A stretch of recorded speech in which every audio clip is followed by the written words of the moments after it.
Oh, really?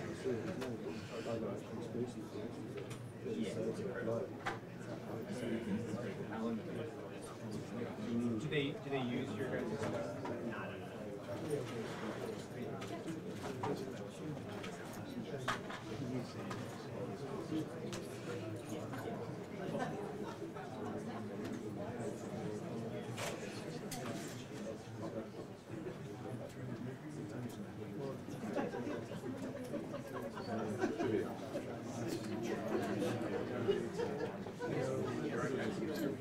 Yep, it's all about money. Yeah, because they're trying to take on everything. They sell that market. Not only because they advertise the market,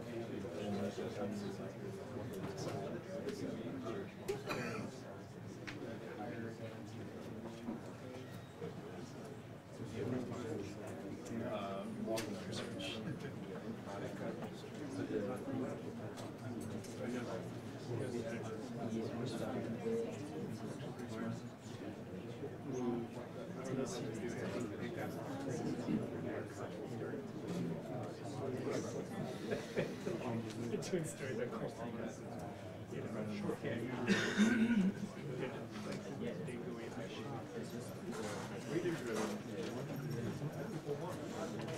Give them what they want. Very wise.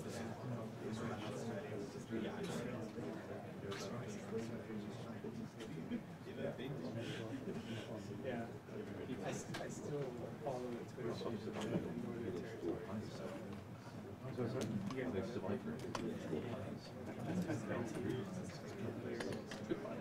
I actually have I spoke with the not least by the products.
Yeah, but it's not exactly.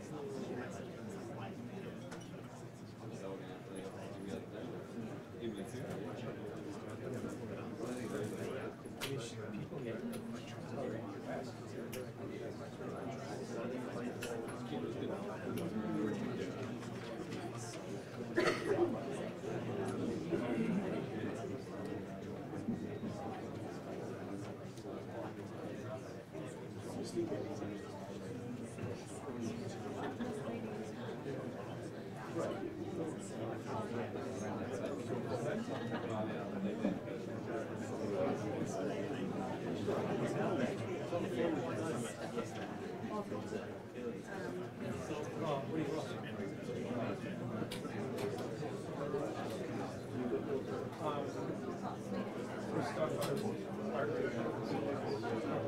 get stuff out there.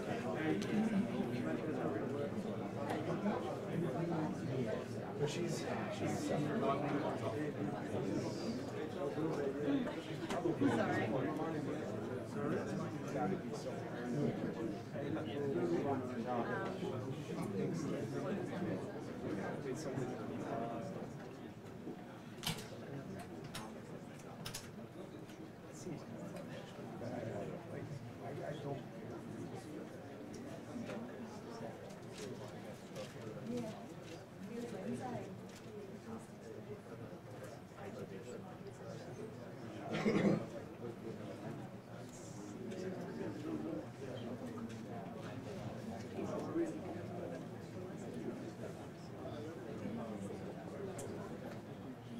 they just want to know.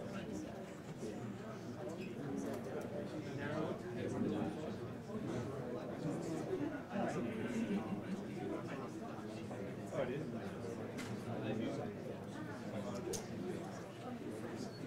You just live with it. You must assume that I do. Yeah.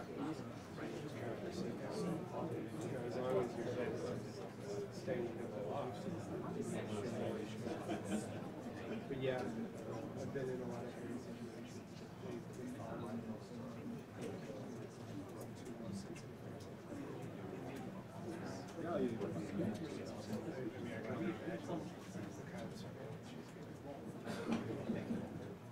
Because she's going right after their intelligence. Much of her work is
Hi everyone, just a note, they'll be here in about 2 minutes, so stand by.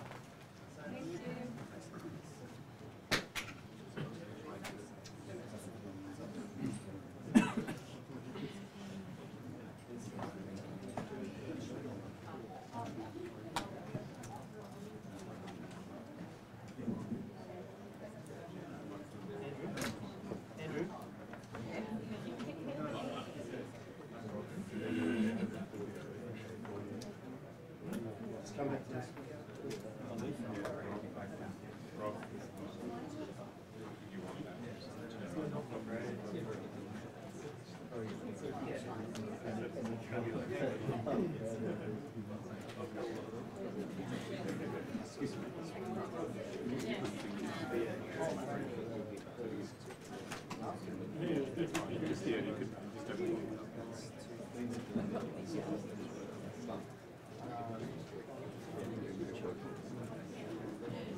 Kia ora koutou katoa to everyone, and I want to first begin by acknowledging that this is an opportunity for our ministers and myself again to lead a group of individuals who are involved in our response here in Christchurch for the second time. Of course, I visited on Saturday and again returning today. Today, though, has been an opportunity to visit Cashmere High School, speak with students and the school leadership there. I've met with the Christchurch Mayor, Leanne Dalziel, and those who were on the scene of the Christchurch mosque terror attacks, including St John's Ambulance paramedics and Piki Te Ora Community Health Centre staff. I also met for the second time with the Muslim community, with Muslim community leaders, and I want to acknowledge again their resolve to support those who are grieving. And I can also say we are absolutely united in our determination to reunite families with their loved ones. I want to give you a few updates on a number of matters which we have been working through both with Community Council and at central government level. I discussed today, both with Council and with community leaders, the future memorial service which New Zealanders desire and will have in order to mark the loss of life in this terrorist attack. Planning continues for the memorial service. While it will be in Christchurch, we are looking at how we can involve the rest of New Zealand, and that's something we'll do in conjunction with Christchurch City Council.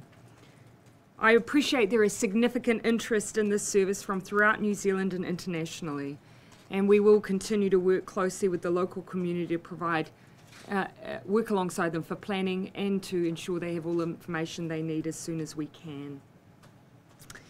In the meantime, I know from many there is a desire to show support to the Muslim community as they return to mosques, particularly on Friday. There is also a desire amongst New Zealanders to mark the week that has passed since the terrorist attack. To acknowledge this, there will be a 2-minute silence on Friday. We will also broadcast nationally via TVNZ and Radio New Zealand the call to prayer. Details will follow around the timing of each. I'm happy to take questions. Prime Minister, Tova, yeah. how concerned should New Zealanders be about the Islamic State's threats of retaliation? Actually, I will reflect on the statements that are being made by members of the Muslim community, and their response overwhelmingly has been that what they seek, of course, is justice for family members, and that will happen through our New Zealand system. But overwhelmingly, they keep reflecting back to me that sense of support they have felt from the New Zealand community, compassion, empathy. I have not heard that language from the Muslim community in New Zealand. I have heard the complete opposite. Prime Minister, were you concerned with the 44-minute video that has been released? What I am focused on is the response of the Muslim community in New Zealand, and as I say, it has been completely counter to some of the other rhetoric that has been used internationally, and they are my concern, my focus.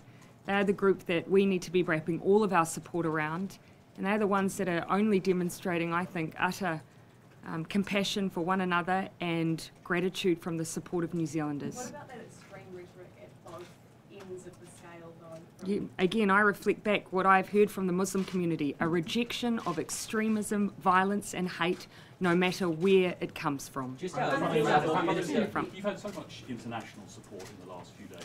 Do you think the President of the United States, as the leader of the free world, has done enough to reflect what you want to see spread as a message around the world? You will forgive me if my focus first and foremost is on New Zealand, on the communities I represent, the communities that I serve. That's where my duty of care lies. The world leaders have that responsibility to reflect what you've been saying.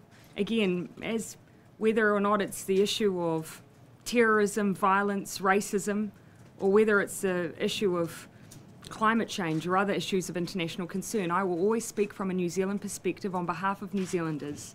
It is up to other world leaders what they in turn choose to do. Henry. When does the Foreign Minister arrive in Turkey, and what are the purposes of this conversation? Look, while I don't have an exact arrival time, forgive me for that. I know, of course, he departed yesterday. That is, of course, as he himself has said, an opportunity to be very clear about New Zealand's record, our response to what has happened here. This is an unprecedented event for New Zealand, and to demonstrate in a very forthright way the fact that the Muslim community here in New Zealand has the support of all New Zealanders. What is the government's advice for Kiwis who are wishing to travel to Turkey for Anzac Day, given the comments? Again, you know, I want to acknowledge that we have for decades gone to Gallipoli to acknowledge that we want to be a world free of war, of hatred and violence. And that is, you know, what many New Zealanders make that pilgrimage for. We, again, as I say, have always been consistent in our messaging, and again, I know New Zealanders will want the opportunity to be able to continue to do so. Take Jessica. Is it appropriate for our Foreign Minister to be travelling there at the time, given the comments made by Erdogan? As he has said, he is going there to set the record straight, and that is an opportunity that he should take up. Now, we have to make sure that what is reflected is an accurate portrayal of New Zealand and New Zealanders, and indeed of our Muslim community as well, and that is his intent. Where does the responsibility to fight rising white extremism lie? Domestically with each of us. I have to acknowledge, though, there are some things that we do need to confront collectively as as leaders internationally. We cannot, for instance, I think, just simply allow some of the challenges that we face for our social media to be dealt with on a case-by-case basis. There is an argument there to be made for us to take a united front on what is a global issue. This is not just an issue for New Zealand. The fact that social media platforms have been used to spread violence, material that incites violence, all of us, I think, need to present a united front. When it comes to racism, extremism, violence, we domestically have duties upon us as well. Toba? Scott Morrison called President Erdogan's comments highly reckless, truly upsetting and highly offensive. How would you categorise them? Yeah, and as I say, our Deputy Prime Minister will be confronting those directly in Turkey. I do want to acknowledge we had a delegation from the Turkish government arrived very soon after to bring a message of solidarity to New Zealand and to those who have been affected by this terrorist attack. Prime Minister, what's your message to families who are growing increasingly frustrated still not to have the bodies of their loved ones returned? It's a frustration that I can honestly say I share.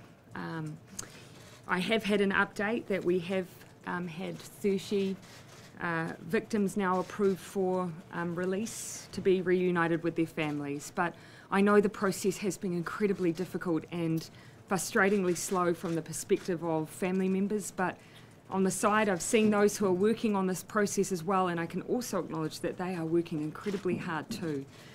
I do think there are lessons for us to learn. Many of these processes are based on circumstances that are very different to this one. And so I think as I say, this is something that in the aftermath that I will want to reflect on and look to improve. From the moment that I heard about this terrorist attack and it involving those of Muslim faith, my concern around the 24-hour burial period has been the top of my mind, and so I do want to learn lessons from this. Prime Minister, from an Australian perspective, I'm from Australian television, yes, and obviously Australians are acutely aware of where this man came from.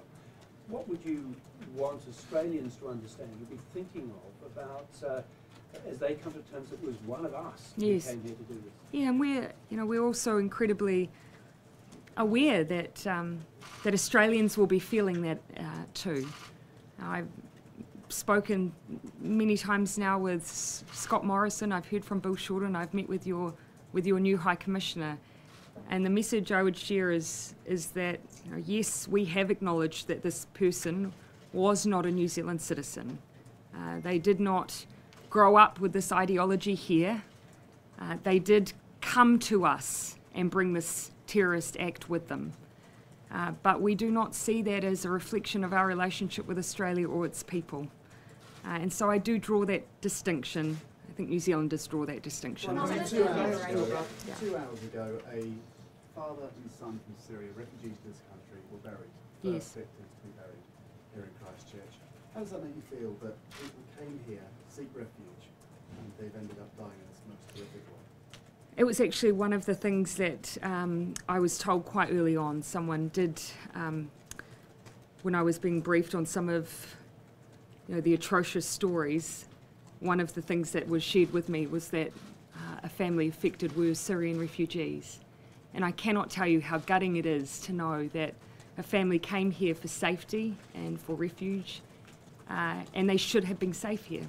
And you'll see that, you know, amongst New Zealanders on social media, one of the images and accompanying words that has spread the most has been that this was their home and they should have been safe here. And in the last On few the days, commemoration, Prime Minister, yesterday in your speech you talked about you never thought you would be the voice for a nation's grief. I'm wondering, we've seen you obviously at these news conferences appearing, your addresses, you present a very strong front. As a human being, as a mother, can you tell us maybe one moment since Friday that has just been very, very difficult for you, where you know you had difficulty dealing with it? I can't tell you just one because actually there have been too many. But can you describe some of these moments that have just touched your heart for us? Everyone in New Zealand and internationally is reading the same stories I read, and my response is no different. Yes, I have a role that I need to play. You know, I need to hear the grief and I feel the grief, but I also have a duty of care to the people involved in this to also keep going. And so if the imam who stood at the front of a mosque and saw firsthand the loss of his worshippers in front of him can get going, then I definitely can. Prime Minister, for the Jessica. commemoration, you talked about a lot of international interest. Can you give us some more details? Sorry, what was that at the front, With the Jessica? commemoration, you talked about there being a lot of Yes. international interest in that. Can you give us some more details on that? Well, certainly if the messages of condolences are anything to go by, there is absolutely an interest amongst others in either being able to send representatives or just be present to show their support and their solidarity for New Zealand. And that includes within the Muslim community as well. So it's about just giving the time available for people to be able to show that support. We will try and give enough fair warning of when that memorial will occur. I don't want to give too many specifics because it's not for me to predetermine people's attendance, but there's certainly a lot of interest. Prime Minister, on the issue of gun control, do you have any more details on where that stands, and also do you see whatever New Zealand chooses to do as a blueprint for other countries, particularly the United States, to follow? You know, one thing I have to acknowledge is actually relative to other countries, not picking anyone in particular, we have a large number of loopholes in our laws. Now, many New Zealanders would be astounded to know that you can access military-style semi-automatics in the way that you can here. There are a range of things that need to be fixed, and I guess if I was to say New Zealand was a blueprint for anything, in some ways it's a blueprint what not to do. My hope is that going forward we will demonstrate what you can do if your starting point is similar to ours. We do have a road to travel though, and I'll be announcing further details very, very soon. Tova? On social media platforms and any kind of potential regulation, you said that you would be working with other countries. Who have you spoken to, and what are some of the ideas that have been discussed? Look, this isn't a new issue. This is something that has already been discussed within the G20, so G20 members obviously have some interest. It is something that has been brought up some time ago within the UN. So this is a matter of global interest and global impact. Yes, subsequent to the attack, I have had some specific conversations. I think I've already mentioned that I had a discussion with Theresa May about this very issue. The UK, I think, has demonstrated, particularly at a select committee level, some leadership in this area.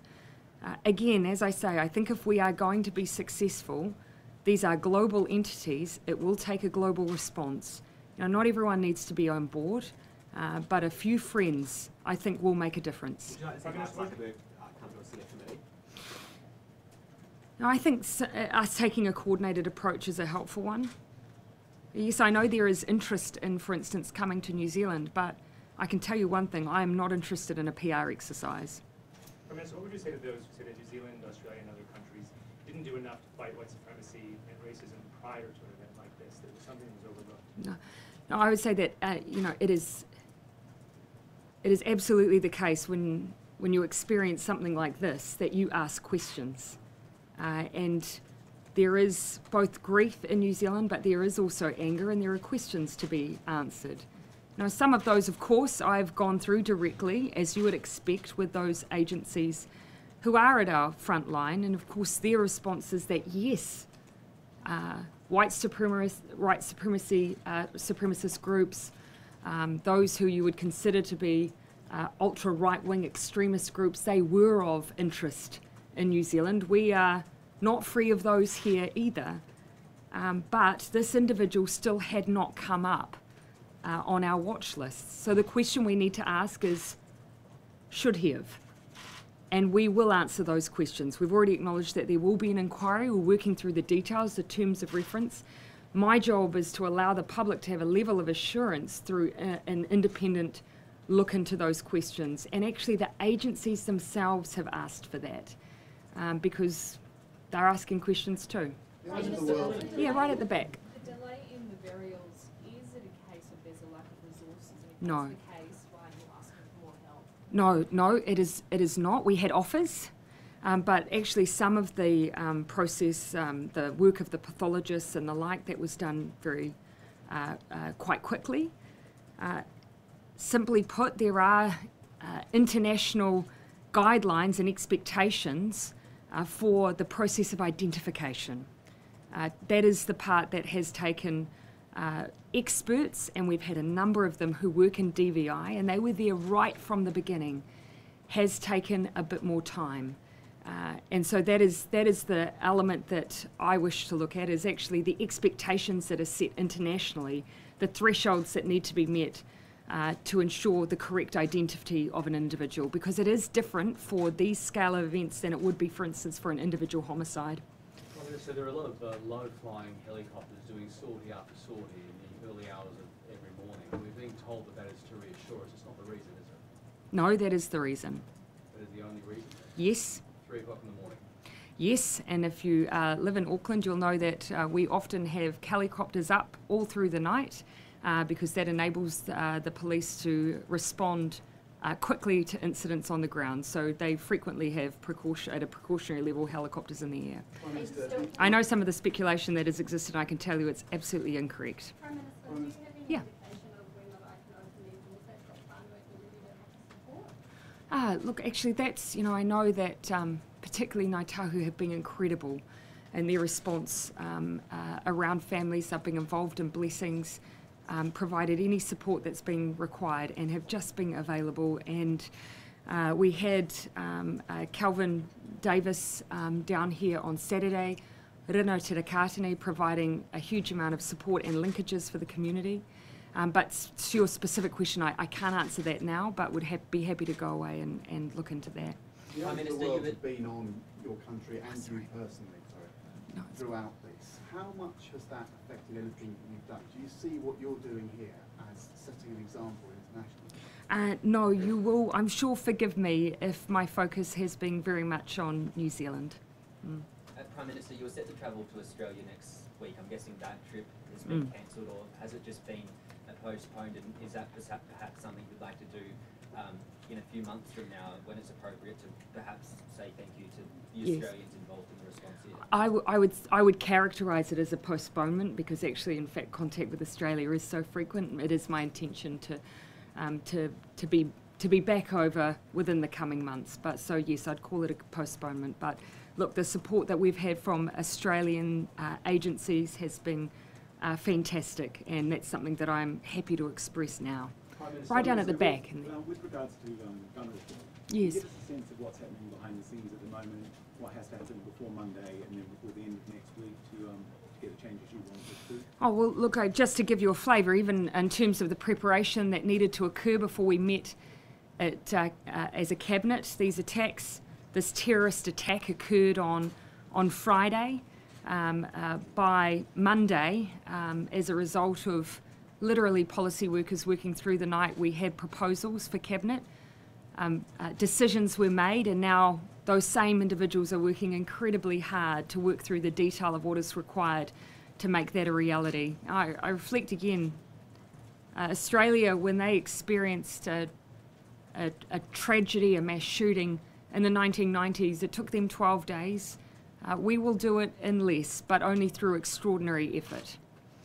Prime Minister, just back to the Turkey issue. I know you've probably ducked questions here, not wanting to make a public proclamation, and that you've got a delegation in Turkey right now, but you must be offended that this is being used as a political platform from Turkey. You talk about decades of the relationship between New Zealand and Turkey. Times have changed. Yeah, there have been. I do not accept that we will see the long-term change in our relationship. It is so deeply entrenched.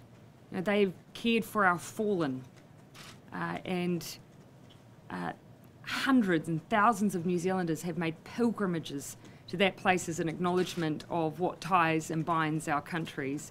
And so I reject the idea that we are losing that relationship or will lose that relationship.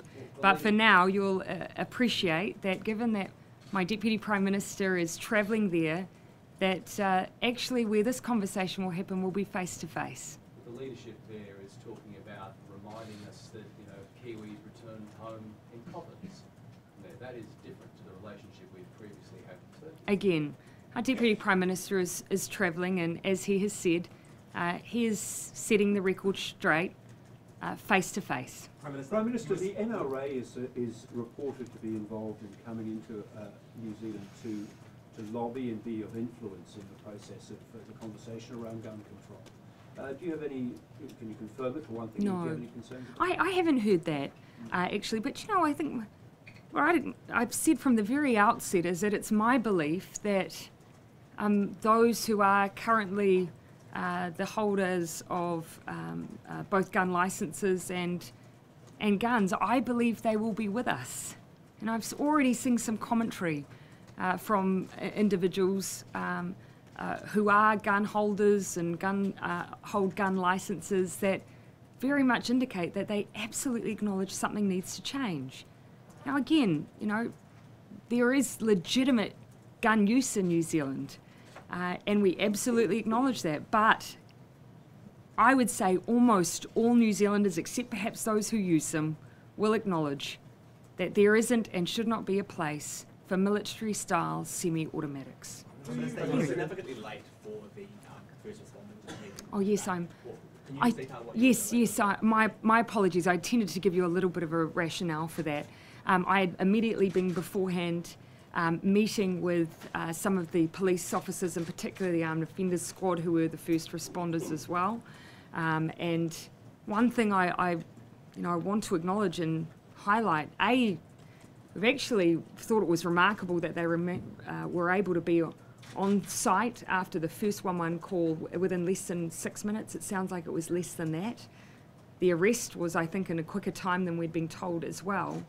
But probably what actually St John's wanted me to acknowledge was that those police officers were the first ones to administer first aid. And you can imagine what they walked into. They had to secure an environment for St John's to be able to enter into first. And secondly, they were the ones that were doing all they could to ensure the survival of the wounded. And that's not something I think we've heard as much acknowledgement of, but St John's wanted to be acknowledged. You mean for 2 men who apprehended the suspect? You'll forgive me if I don't share too many details about that. It's fair to say I've heard the story of the arrest. Prime Minister, you mentioned at the hospital this morning, a girl asked you how you were, and you said, "I'm feeling very sad." Yes. How are you fortifying yourself? How do I? How are you fortifying yourself? as I say, you know, if the Imam who stood at the front and watched his friends and fellow worshippers can continue on, then I absolutely can. I fortify myself by knowing that I have a duty of care and a job to do. Minister, Yes, sorry, on the there's simply side. two issues here. That one of them you're tackling right away, which is the gun. Yes. The other issue is the ideology that Yes. sort of backed this attacker. Mm. What do you think New Zealanders can do in their communities to flag this type of behavior, these types of ideas that are being voiced by folks that might be similar to this? Well, obviously at one end of the spectrum is our justice system, and already the police commissioner has acknowledged that there has been an arrest of not someone directly involved but tangentially, which gives you, I guess, a sense of the fact that where we see extremist rhetoric and behaviour, that our authorities will respond to that. But then there's what we can all do more broadly as a society, and I absolutely agree. There's a sense amongst New Zealanders, of course, that they wish to show to the Muslim community their support, their love. But the challenge for all of us going forward will be to make sure that their safety is assured by making sure we never have an environment where violent extremist ideology can flourish. And that means addressing racism and extremism wherever it emerges. And that's a job that all New Zealanders will have to do. That's something I want to put my mind to a little bit more over the coming weeks as well. Prime Minister, a lot of political parties, but particularly New Zealand First, have expressed strong rhetoric about Muslims and immigration in the past. Do politicians need to be more careful with their words in the future? Everyone, no matter where you are, who you are, which country you're in, you know, I think that we all have a duty of care. So it's a responsibility, I think, that's shared. Have you raised it with New Zealand First? Oh, no, because I think it's implicit. But this whole issue of social media, which you've been talking quite a bit about. Yes. Do you see this as maybe, of course it's a tragedy, something good emerging from this? Your country joining other countries, democracies, which obviously deal with first free speech issues versus social media issues. Can you be a leader, and do you think this is an opportunity for other countries to at least try to tackle this issue? I think that the lens in which I will view this is, regardless of the consequences for other nations, my responsibility is to New Zealand and to protect New Zealanders. And in that duty of care, if that means that we have to elevate this issue globally, because it cannot be tackled domestically, then that is what we will do. But my driving force will be everyone who lives here, who calls this place home, even temporarily or long term. That's my duty of care. Prime Minister, is this the toughest thing you've ever had to face? Yes. Okay, just one more question and then we're going to have to go. Last one, Tova. Prime Minister, we are seeing violent rhetoric from the far right, also from Islamic extremists. How seriously are police taking those threats? Seriously. Well, they follow every lead our agencies across the board do. And again, as I've pointed out, you know, New Zealand, this is unprecedented for us. We don't have experience with terrorist acts, and that is what this was. But there is guidance that our counterparts can give in the sense of the pattern of responses, retaliatory threats, copycats that do tend to follow situations like this. We've heard that, and our agencies are geared up for that. Thank you, everyone. Thank you.